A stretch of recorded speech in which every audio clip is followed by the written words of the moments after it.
আকাশবাণী কলকাতা। স্থানীয় সংবাদ পড়ছি নমামি বসু রুদ্র। প্রথমে বিশেষ বিশেষ খবর। পুর নিয়োগ দুর্নীতি মামলায় এনফোর্সমেন্ট ডিরেক্টরেট গতকাল কলকাতায় রাজ্যের দমকল মন্ত্রী সহ শাসক দলের ৩ নেতার বাড়িতে ম্যারাথন অভিযান চালিয়েছে। পুরুলিয়া জেলা পুলিশ প্রথম সারির মাওবাদী নেতা সব্যসাচী গোস্বামী ওরফে কিশোর দাকে বাঘমুন্ডি থেকে গ্রেপ্তার করেছে। তথ্য সম্প্রচার মন্ত্রী অনুরাগ সিং ঠাকুর একদিনের সফরে আজ কলকাতা আসছেন। চলতি বছরে এখনো পর্যন্ত 10 লক্ষের বেশি স্বনির্ভর গোষ্ঠী তৈরিতে দেশের মধ্যে প্রথম স্থান পেয়েছে এ রাজ্য।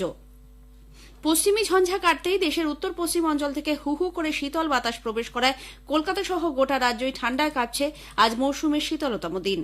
কানপুরের গ্রিন পার্ক স্টেডিয়ামে রঞ্জি ট্রফি ক্রিকেটের ম্যাচে প্রথম দিনের শেষে বাংলা উত্তরপ্রদেশের বিরুদ্ধে প্রথম ইনিংসে 35 রানে এগিয়ে রয়েছে। আসছে বিস্তারিত খবরে। পুর নিয়োগ দুর্নীতি মামলায় এনফোর্সমেন্ট ডিরেক্টরেট ইডি গতকাল কলকাতায় রাজ্যের দমকল মন্ত্রী সহ শাসক দলের 3 নেতার বাড়িতে ম্যারাথন অভিযান চালায়। 14 ঘণ্টা তল্লাশি শেষে ইডি দমকল মন্ত্রী সুজিত বসুর বাড়ি থেকে তার ব্যবহৃত মোবাইল এবং বেশ কিছু নথিপত্র বাজেয়াপ্ত করে গেছে। অন্যদিকে বরানগরের বিধায়ক তাপস রায়ের বউবাজারের বাড়িতে 12 ঘণ্টা এবং উত্তর দমদম পুরসভার প্রাক্তন চেয়ারম্যান সুবোধ চক্রবর্তীর বিরাটির বাড়িতে ইডি 10 ঘণ্টা ধরে তল্লাশি চালায়। সেখান থেকে উদ্ধার হয়েছে বেশ কিছু নথিপত্র। এদিকে সুজিত বসুর বাড়িতে ইডির অভিযানকে ঘিরে সকাল থেকেই মন্ত্রী অনুগামীদের মধ্যে ছিল চাপা উত্তেজনা। সকালে বাড়ির সামনে জমায়েত হলেও কেন্দ্রীয় বাহিনীর জওয়ানরা তা সরিয়ে দেন। সন্দেশখালীর ঘটনার পর সতর্ক ছিল ইডি। দিনের শেষে ইডি চলে যাওয়ার পর এক সাংবাদিক বৈঠকে সুজিতবাবু এই নিয়োগ দুর্নীতির সঙ্গে তিনি কোনোভাবেই জড়িত নন বলে দাবি করেন। কেন্দ্রীয় তদন্তকারী সংস্থাকে রাজনৈতিক উদ্দেশ্যে ব্যবহার করা হচ্ছে বলেও তাঁর অভিযোগ। গোটা ঘটনায় বিরোধী দলনেতা শুভেন্দু অধিকারীর ভূমিকাকে কটাক্ষ করেন তিনি। আমি ইডি সিবিআই অফিসারদের কখনো দোষ দিই না, ইনকাম ট্যাক্সকে দোষ দিই না, কারণ অফিসাররা তাদেরকে ওপর থেকে এই যে সামনে নির্বাচন আছে, আমি জোর গলায় বলে দিতে পারি আজকে দিদিকে চোর বলছে, সুজিত বোসকে চোর বলছে। ও নিজের মুখটা দেখুক কোথায় ও মানুষের কাছে গেছে। তাই আমি বলি এর জবাব আমরা রাজনৈতিক ভাবেই দেবো। আমি কাউকে বলিনি যে কেউ মারামারি করো, কেউ ইডির লোককে অসম্মান করো, কেউ সিআরপিএফ কে ধাক্কা দাও, কাউকে বলিনি। আমরা বলেছি শান্ত সবাইকে থাকতে। অন্যদিকে বিধায়ক তাপস রায়ও একই দাবি করেছেন যে আমি নিজেই অত্যন্ত আশ্চর্য হয়েছি। দেখা যাক কি মোবাইল নিয়ে গেছে, কোন নির্দিষ্ট কোন পুরসভা সম্পর্কে জিজ্ঞাসা করা হয়নি। আমার নির্দিষ্ট পুরসভা বলতে বরানগর পুরসভার কোন নিয়োগের সঙ্গে আমার কোনো সম্পর্ক নেই, কোনোভাবে আমি যুক্ত নেই। সেটা যারা রিক্রুটমেন্ট বোর্ডে ছিল বা যারা করেছে এগুলো তারা সকলেই সেটা জানে বা নিশ্চয়ই বলেছে বা বলবে। যদিও তাপস রায়ের বাড়িতে ইডির অভিযানের ব্যাপারে বিস্ময় প্রকাশ করেছেন প্রদেশ কংগ্রেস সভাপতি অধীর রঞ্জন চৌধুরী। এদের কাছে প্রচুর টাকার উৎস বিচার জানার অধিকার তো ইডির আছে। দেখা যাক কি হয়। ইডি যেখানে যেখানে যাবে আমার সেখানে কি বলার আছে। ইডি তার তদন্ত তো সব জায়গায় যেতে পারে, যাদের কাছে যাচ্ছে তারা জবাব দেবে এগুলো। তাপস রায় ঠিক এই ক্যারেক্টারের লোক বলে আমি মনে করি না। তাপস রায় কি এইরকম চোরটা বলে আমার ঠিক বিশ্বাস হচ্ছে না। এখন চোরদের সঙ্গ থাকলে কিছু তো করার নাই। চোরের সঙ্গ থাকলে চোরের বদনাম নিতে হবে। সঙ্গ দোষে কিছু হলে আলাদা কথা। তাপস রায়কে আমি যতটুকু জানি তাপস রায় এই ধরনের দুর্নীতি করার সম্ভবত থাকার সম্ভাবনা কম, এটুকু বলতে পারি। এর আগে বিজেপির রাজ্য সভাপতি সুকান্ত মজুমদার অবশ্য সুজিত বসুর আর্থিক প্রতিপত্তির উৎস নিয়ে প্রশ্ন তোলেন। আগেই হওয়া উচিত ছিল, অনেক দেরি করে হচ্ছে বলে আমার মনে হচ্ছে। সুজিত বাবুর তো সেই বিখ্যাত বিষয় আমি তো বলেছিলাম যে এটা নিয়ে স্টাডি হওয়া উচিত। ইনকাম ট্যাক্সও একবার গেছিল সম্ভবত। এত কোটি টাকার সম্পত্তির মালিক হলেন, কিভাবে হলেন, এই সমস্ত বিষয়ে তো তদন্ত হওয়াই উচিত অবশ্যই। এবং নিয়োগ দুর্নীতিতে অবশ্যই নাম জড়িয়েছে ওনার পরিবারের। যতদূর আমার কাছে ইনফরমেশন আছে, ওনার শালি এবং তাদের পরিবারের লোকজনকে উনি বিভিন্ন মিউনিসিপ্যালিটিতে চাকরিতে ঢুকিয়েছেন। তাদের তো জবাব দিতে হবে, জনগণকে জবাব দিতে হবে।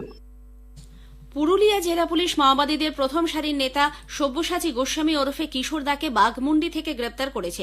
অজয় নামেও পরিচিত ছিলেন তিনি। তার কাছ থেকে উদ্ধার হয়েছে একটি 9mm পিস্তল এবং প্রচার পুস্তিকা। জেলা পুলিশ সুপার অভিজিৎ বন্দ্যোপাধ্যায় এক সাংবাদিক সম্মেলনে জানিয়েছেন, গত বৃহস্পতিবার গোপন সূত্রে খবর পেয়ে মাঠা পঞ্চায়েতে চৌলিয়া এলাকায় অভিযান চালিয়ে কিশোর দাকে পাকড়াও করা হয়। জঙ্গলমহল এলাকায় এই মুহূর্তে মাওবাদীদের তৎপরতা না থাকলেও তিনি ফের তা শুরু করার পরিকল্পনা চালাচ্ছিলেন। তার সঙ্গে আর কেউ যুক্ত আছে কিনা তা খতিয়ে দেখা হচ্ছে। ধৃতকে গতকাল নিশ্চিদ্র প্রহরায় পুরুলিয়া জেলা আদালতে তোলা হলে 14 দিনের পুলিশ হেফাজতে পাঠানো হয়েছে। উল্লেখ্য, সব্যসাচী গোস্বামী 2020 সাল থেকে সিপিআই মাওবাদী কেন্দ্রীয় কমিটির সদস্য। বর্তমানে তিনি এ রাজ্যের দায়িত্বে ছিলেন। তথ্য সম্প্রচার মন্ত্রী অনুরাগ সিং ঠাকুর একদিনের সফরে আজ কলকাতা আসছেন। সরকারি সূত্রে জানা গেছে, সকালে দমদম বিমানবন্দরে পৌঁছে তিনি সাংবাদিকদের সঙ্গে কথা বলবেন। এরপর বাইপাসে একটি বেসরকারি হোটেলে শিল্পোদ্যোগীদের অনুষ্ঠানে তিনি অংশ নেবেন। অনুষ্ঠান শেষে বিমানে লখনৌয়ের উদ্দেশ্যে রওনা হবেন মন্ত্রী। অন্যদিকে বিজেপি নেতা ও অসমের মুখ্যমন্ত্রী হিমন্ত বিশ্ব শর্মাও আজ বিকেলে কলকাতা আসছেন। সল্টলেকে বিজেপির দলীয় কার্যালয়ে সাংগঠনিক বৈঠকে কর্মসূচি রয়েছে তাঁর। স্থানীয় সংবাদ শুনছেন আকাশবাণী কলকাতা কেন্দ্র থেকে। চলতি বছরে এখনো পর্যন্ত 10 লক্ষের বেশি স্বনির্ভর গোষ্ঠী তৈরিতে দেশের মধ্যে প্রথম স্থান পেয়েছে এ রাজ্য। সম্প্রতি প্রকাশিত কেন্দ্রের ন্যাশনাল রুরাল লাইভলিহুড মিশনের রিপোর্ট অনুযায়ী চলতি আর্থিক বছরে সারা দেশে এখনো পর্যন্ত 84,44,000-এর বেশি স্বনির্ভর গোষ্ঠী তৈরি হয়েছে। পশ্চিমবঙ্গে এই সংখ্যা সর্বাধিক 10,76,934। দ্বিতীয় স্থানে রয়েছে পড়শি রাজ্য বিহার। রাজ্যের পঞ্চায়েত ও গ্রামোন্নয়ন দপ্তরের প্রতিমন্ত্রী শিউলি সাহা বলেন, মুখ্যমন্ত্রীর হাত ধরে বাংলা আজ মডেল রাজ্যে পরিণত হয়েছে। বেসরকারি হাসপাতাল ও নার্সিংহোম যাতে কোনোভাবেই লোকানো চার্জ না নেয়, রাজ্যের স্বাস্থ্য বিষয়ক নিয়ন্ত্রক কমিশন সে ব্যাপারে কঠোর পদক্ষেপ করেছে। রোগী ভর্তির সময় হাসপাতাল নার্সিংহোমকে তাদের চিকিৎসা প্যাকেজ সংক্রান্ত সম্পূর্ণ তথ্য স্পষ্টভাবে জানাতে হবে বলে কমিশন নতুন নির্দেশ দিয়েছে। এই সংক্রান্ত নির্দেশিকা সমস্ত বেসরকারি হাসপাতাল ও নার্সিংহোমগুলিকে পাঠিয়ে দেওয়া হবে বলে কমিশন সূত্রে জানা গেছে। উল্লেখ্য, সম্প্রতি একাধিক বেসরকারি স্বাস্থ্য পরিষেবা প্রদানকারী সংস্থার বিরুদ্ধে রোগীদের পরিবারের কাছ থেকে প্যাকেজ বহির্ভূতভাবে অর্থ আদায়ের একাধিক অভিযোগ জমা পড়ায় এই পদক্ষেপ বলে খবর। কলকাতা মেট্রো রেল যাত্রীদের সুবিধার্থে ধর্মতলা মেট্রো স্টেশনে 25টি নতুন বিশেষ প্রযুক্তি সম্পন্ন প্রবেশদ্বার গড়ে তুলছে।